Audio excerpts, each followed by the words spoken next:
Meningkatkan profit atau menurunkan biaya, akhir tahun biasanya banyak sekali pekerjaan tambahan di luar pekerjaan rutin, misalnya membuat rencana kerja dan anggaran perusahaan, mengevaluasi bisnis di tahun berjalan, lalu membahas CAPEX, capital expenditure, dan pastinya mendiskusikan pajak. Banyak hal yang berjalan sesuai rencana, banyak juga yang melebihi target.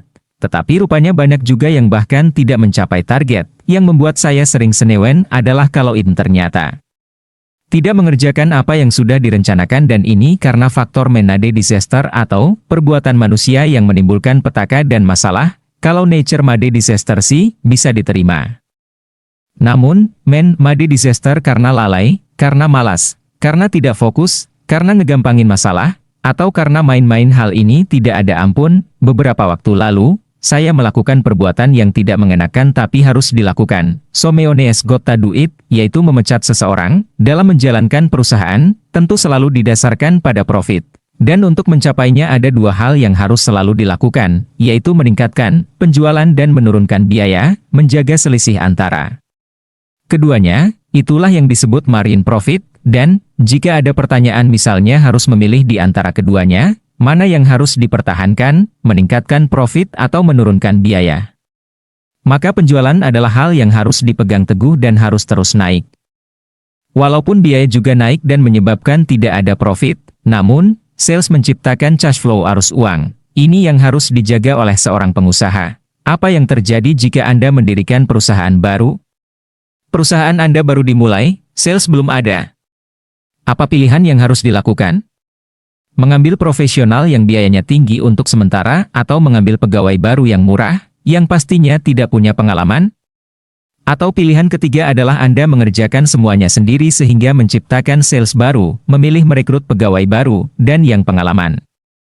Beberapa waktu kami membangun 6 perusahaan, 2 di antaranya saya pegang langsung, dan sisanya adalah anak usaha di mana saya hanya bertindak sebagai komisaris alias tidak terlibat operasional harian. Dalam strategi bisnis perusahaan kami, saya melakukan strategi pilihan saya. Di 2 perusahaan yang saya pegang langsung, saya bagi 2. Satu saya pegang sendiri sebagai CEO, yang satu saya sebagai presiden direktur, tapi saya memiliki managing director di bawah saya sebagai pengelola.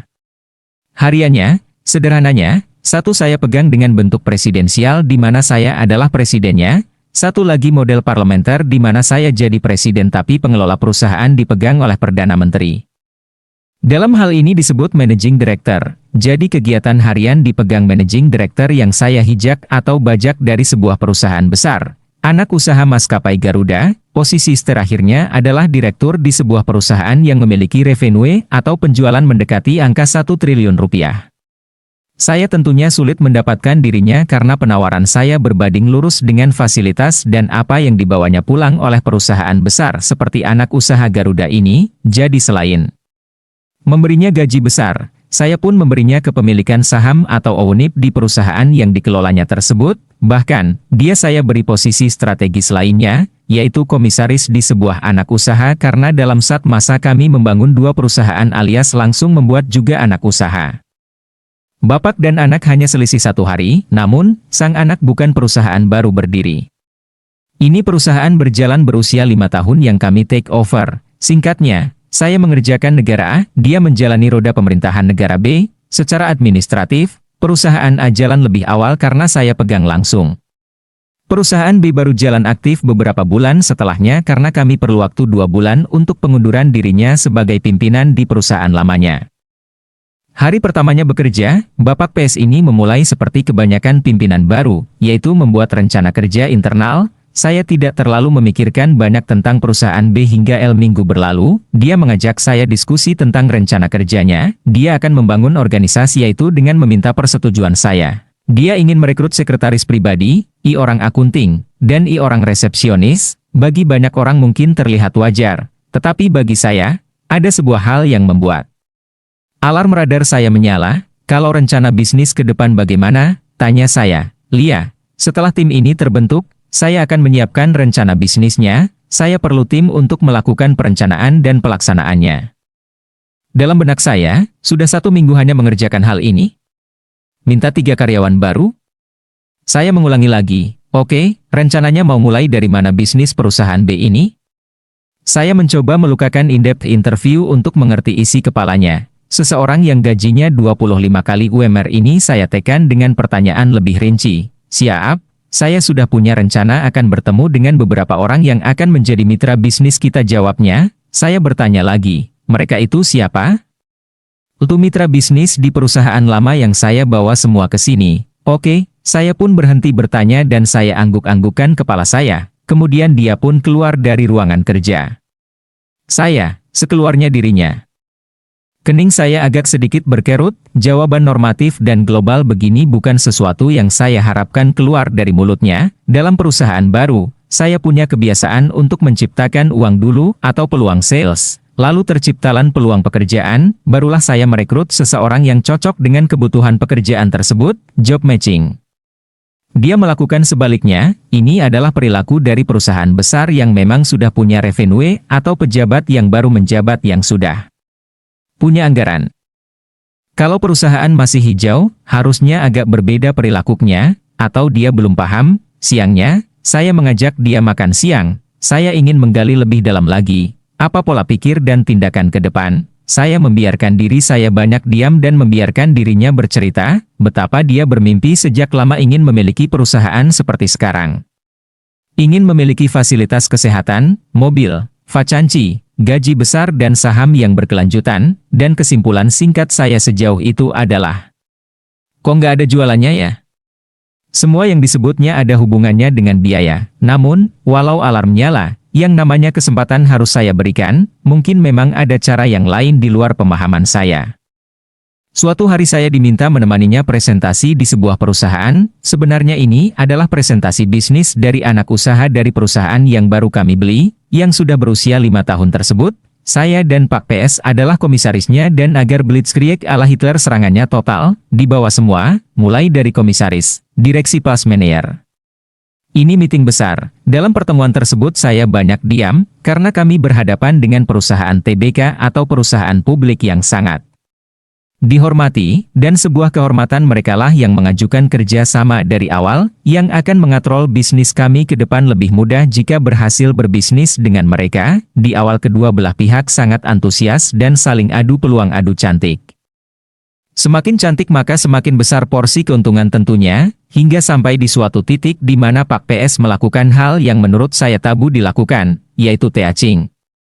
Teaching adalah gaya bicara atasan pada bawahan, teaching adalah gaya guru kepada murid. Dengan panjang lebar dia menerangkan dan menggurui. Saya langsung lemas ketika dia melakukan hal itu, saya langsung menarik posisi duduk ke belakang menjauh dari meja meeting dan ini menunjukkan saya tidak nyaman. Ternyata hal yang sama dilakukan dua orang persis di seberang saya yang merupakan dirut dan direktur operasi perusahaan terbuka tersebut, bahkan mata kami saling bertatapan yang keduanya dapat diartikan, ini orang lagi ngomong apa? Emang dia pikir gue nggak tahu, apa? Emang gue anak barusan berbisnis, itu mungkin arti tatapan mata mereka kepada saya. Setelah kekikukan suasana tersebut, sang dirut di seberang sana mengarahkan pertemuan kali itu, baiklah Pak, sebuah pertemuan yang luar biasa. Kami akan segera bahas secara internal dan akan segera kami putuskan. Kami sudah mengerti posisi ke depan dan terima kasih atas kehadirannya. Lalu kami pun pamit setelah sedikit basa-basi sana-sini. Sesampainya di kantor, Pak PS datang ke depan saya dan berkata, "Bos, hasil pertemuan tadi luar biasa, pasti kita akan masuk dan mereka pasti terkesan dengan presentasi kita." Lalu dia pun bercerita versi dia tentang paparan yang saya nilai malah blunder tapi dia menganggapnya sebagai moment of greatness. Di ujungnya dia mengatakan, "Kalau masuk bisnis tersebut, porsi komisi saya berapa bos? Apa bisa didapat di depan? Kan itu anak usaha bukan pekerjaan saya langsung tapi pengaruh saya besar, loh, hah." Saya terkejut dengan kalimat terakhir tersebut, saya seperti tersengat lebah. Saya tidak bisa menemukan kata-kata yang bisa menerjemahkan apa yang ada di pikiran saya pada saat itu. Kata-kata dalam dunia ini ternyata kurang, gak nemu dan gak ada, kok bisa-bisanya dia berbicara seperti ini, tahu-tahu, sebuah SMS telah masuk ke ponsel saya dari salah seorang staf perusahaan tersebut, yang isinya menyatakan terima kasih atas peluang bisnis dalam pertemuan hari ini dan manajemen memutuskan tidak berminat pada saat ini untuk bekerja sama dengan kami. Saya pun menatap dirinya, dan berkata, "Kang Mas, karena dia lebih tua dari saya harus melakukan sesuatu yang Pastinya bagi saya tidak mengenakan dan bagi Kang Mas pastinya lebih tidak enak lagi. Namun, saat ini kita adalah dua orang yang sudah dewasa, dua orang pengambil keputusan. Kang Mas PS selama 1,5 bulan bersama kami merupakan sebuah kehormatan bagi kami untuk bisa menjalin kerja sama selama ini. Tapi mohon maaf sekali, mulai besok Kang Mas tidak perlu masuk kerja lagi karena Kang Mas saya pecat. Secara administrasi, saya terima pengunduran diri Kang Mas saat ini, terima kasih atas pengertiannya. Mukanya merah dan saya tahu dia kecewa dan marah, gerakannya spontan. Meninggalkan saya tanpa basa-basi, saya pun berdiri diam tanpa berkata lagi. Saya putuskan sekarang, yang sakit satu, saya putuskan nanti, yang sakit bisa banyak, saya di level ini memang thick face black heart. Mula tembok hati hitam, integritas adalah melakukan tindakan yang benar ketika tidak ada orang yang melihat.